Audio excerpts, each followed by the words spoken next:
Hello and welcome to Tank Gym Academy. I'm Paul Gorman, and today we're going to talk a little bit about strength and conditioning and a couple things to consider when you're designing programs for rehabilitation.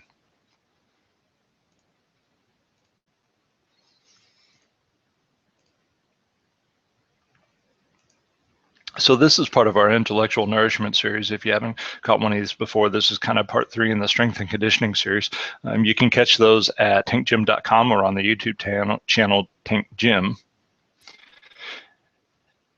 And today we're going to dive in a little bit on rehab. We're just going to touch on a little bit and on a few of the basics to get you thinking about how you can change your rehabilitation programs for your patients and add in some resistance training to them to improve their outcomes and improve their health. Strengthening can be defined a couple different ways. It's the quality or state of being strong, the capacity for exertion or endurance, the power to resist force, or the power to resist attack.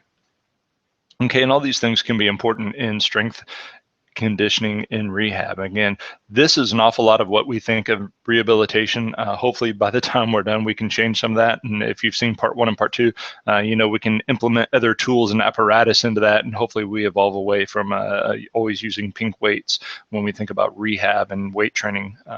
So a couple of considerations we're really going to look at. We're going to look at total knee replacements, low back pain, and then I'm just going to give one suggestion of one system for progression, DAPRE, daily adjustable progressive resistive exercise. There are many systems and ways to do that, but really I'm using DAPRE as an example for you to start to develop your own thought process on a systematic way to progress resistance with your rehab patients. A lot of times this is who we're working with. Outpatient orthopedic practice is where I'm at primarily, and we're working on those total knee patients post-operatively. Ideally, and I think you'll figure this out by the time we're done today, that hopefully we're working with them pre-operatively. So roughly by the year 2030, it's predicted that there will be about 474,000 total knee replacements performed annually in the US. So we're going to look at a couple of different studies looking at involved side weakness pre-surgery. So isokinetic testing is how this particular study looked at that, and they were determining the extent or weakness associated with knee OA. All right. There were a couple of studies in this series. They looked at a pilot study initially and then a randomized control trial afterwards. And those are the main things that they were looking at in the study: the WOMAC, the 6-minute walk test, the chair rise test, time to ascend stairs, range of motion, and isokinetic flexion extension strength.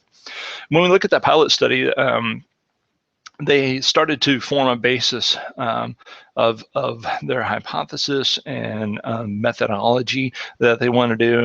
And initially within that small pilot study, the data suggested that prehabilitation had a positive effect on functional ability and pain measures before and after surgery. So both before and after surgery, it appeared those individuals benefited from a conditioning and strengthening program. When we go to the control trial, we have a little bit larger subject base.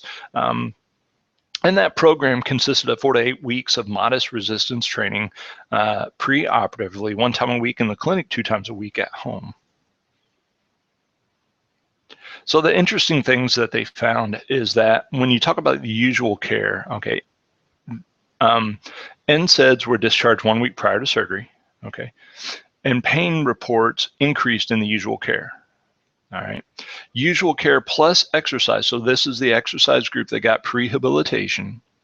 Those subjects had increased leg strength and increased ability to perform functional tasks between those testing times. Okay, so those individuals pre-operatively already improved. When we look at the prehabilitation program, this is the weeks that they were doing and the sets, reps, and the exercises to give you an idea of the methodology for the study that they were looking at. All right, so the predictors of postoperative function. All right, so we kind of know that that group benefited. If they had prehab, they did better before and after their total knee replacement. All right, so what are some predictors of function postoperatively? All right, 3 different studies have looked at that. And performance of functional task has been shown to be a predictor of post-operative performance function. So one of the most consistent predictors of preoperative functionability was flexion strength in a non-surgical knee. All right, an exception to that was the flexion strength of the surgical knee was the best predictor of sit-to-stand reps. And from that, they recommended that functional exercises such as leg presses and sit-to-stand chair squats and stairs be included in that program. So when we're looking at knee extensors after total knee, these are some of the objective measures that we're looking at, okay, and the specific pre-op exercises and post-op exercises. Pretty standard. Quad sets, heel side, straight leg raises, short arc quads, okay. And then we're looking at those individuals isokinetically is how we're testing pre-surgery, 30 days, 60 days, post-surgery. Okay, again, those were the exercises they're doing. Pain relief and strength gains post-total knee. So effective pain relief after total knee occurs within 3 to 6 months after surgery with individuals receiving physical therapy. So again, this is important, as we know, and we talk about our patients as they come in and they want to know, is it normal? Does everybody do this? Why am I still having pain? You know, the surgery was supposed to get rid of the pain. We know from a few different studies that no less than 3 to 6 months after surgery, individuals will continue to have pain. They should have extensive pain relief after 3 to 6 months. Okay, so those first couple of months are tough. Knee extensor strength measured isokinetically does continue to improve up to a year later. So again, it takes a long time to recover that strength. Again, it's a lot slower than we sell our patients that, oh, you know, in 8 weeks you're going to be just fine, when that's not necessarily the case.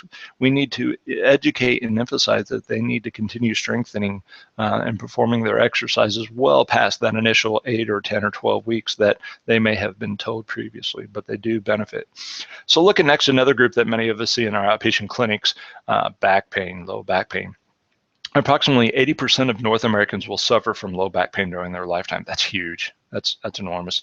You know, if your practice is much like the one that I'm in, you will see an awful lot of acute low back pain, head and neck pain, and then we have, you know, our typical rotator cuffs, total knee replacements, and so on. So I know the number one referral is going to be for back pain, head and neck pain. So this is going to apply to the vast majority of our clinical practices. Fewer than 50% will be diagnosed or diagnosable, making the most common referral and diagnosis is non-specific chronic low back pain. When we talk about back pain and strengthening and resistance training versus aerobic training, there's a couple of studies that have looked at that and which one's better for those non-specific low back pain patients.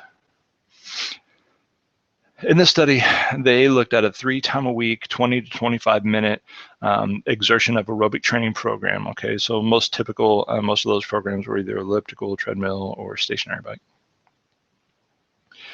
The individuals in that category of the aerobic training, they had significantly decreased body fat, improved flexibility, cardiorespiratory, but they did not show improvements in pain or disability or quality of life measures. So that's important. So non-specific low back pain, their pain reports, disability and quality of life measures did not show significant improvement in the aerobic training groups. The resistance training group, on the other hand, let's take a look at them. 3 times a week, the intensity was 53 to 72% of their 1 rep max with 1 to 3 minute rest in between. Okay, and the load was determined by their 10 rep max.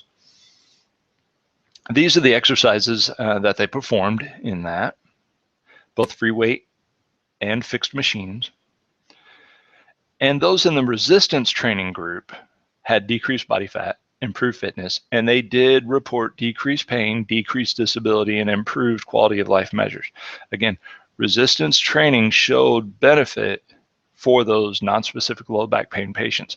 So periodized resisted training was successful at improving fitness, pain, disability, and quality of life outcome measures, where aerobic training was not. So traditionally, many of our GPs will recommend that for back pain, you just get up and move. I would argue that that's not bad.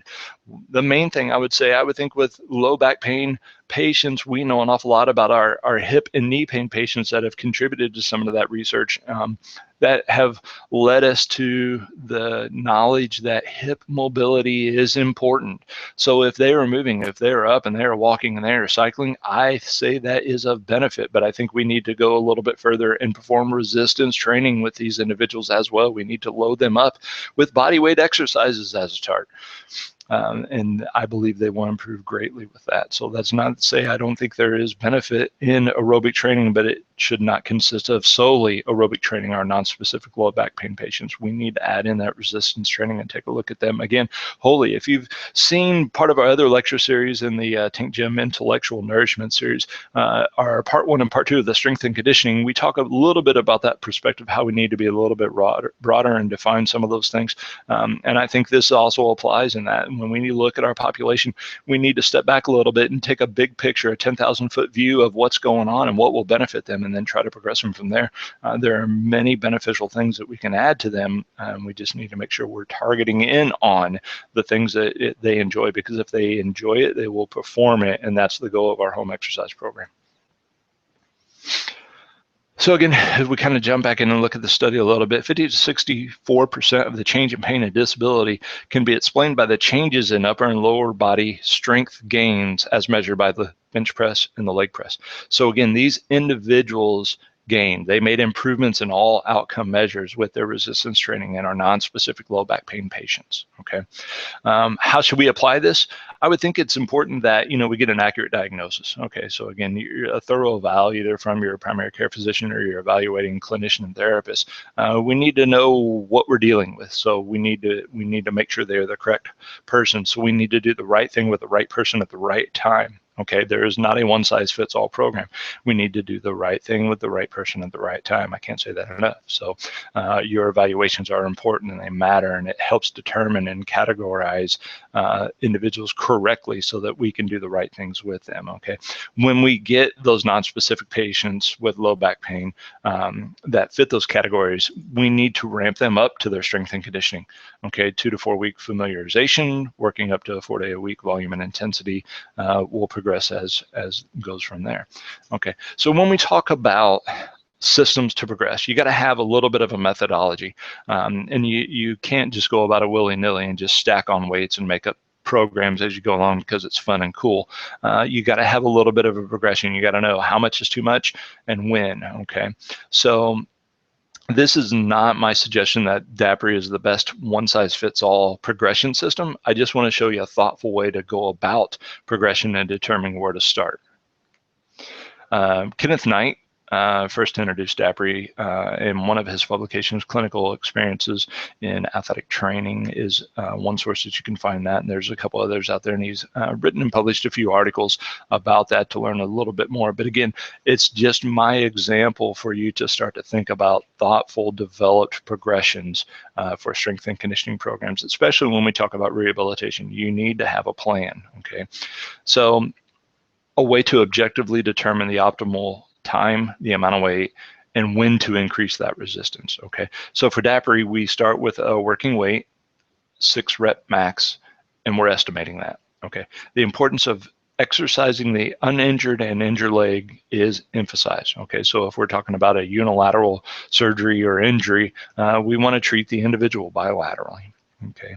So this is where we start with sets 1, 2, 3, and 4, determining our working weight, again, determined by our 6 rep max, and progressing through there. So 50% of that weight, 75% of that weight, full weight, and then adjusting it based on the max. And the max is determined on how they performed on set number 3 is how we determine set number 4. And the next exercise session is determined by how they performed on set number 4, and it goes forward like that, okay? So again, a thoughtful progression on how to increase weight and increase repetitions as you progress through your strength and conditioning program with these individuals. Have a thoughtful system planned. That concludes our short rehab considerations for strength and conditioning. Two of the main populations that you're going to see an awful lot of are post-total knee replacements and non-specific low back pain. A couple of considerations to get the wheels turning. There are many resources out there that I encourage you to check out. And, we talked a little bit about some of the different systems from an evaluation technique. Seek out everybody, learn everything. There's not a one-size-fits-all, but much like I suggest that you have a systematic way to progress people. I suggest that you have a systematic way to evaluate and then take people both from a rehab standpoint and from a personal training, fitness, team training standpoint. Have a baseline, have an intake, categorize them correctly so that you give the right thing to the right person at the right time. And again, this is part of our Tank Gym lecture series, a little bit of intellectual nourishment. You can catch more of those at tankgym.com or at our YouTube channel, Tank Gym.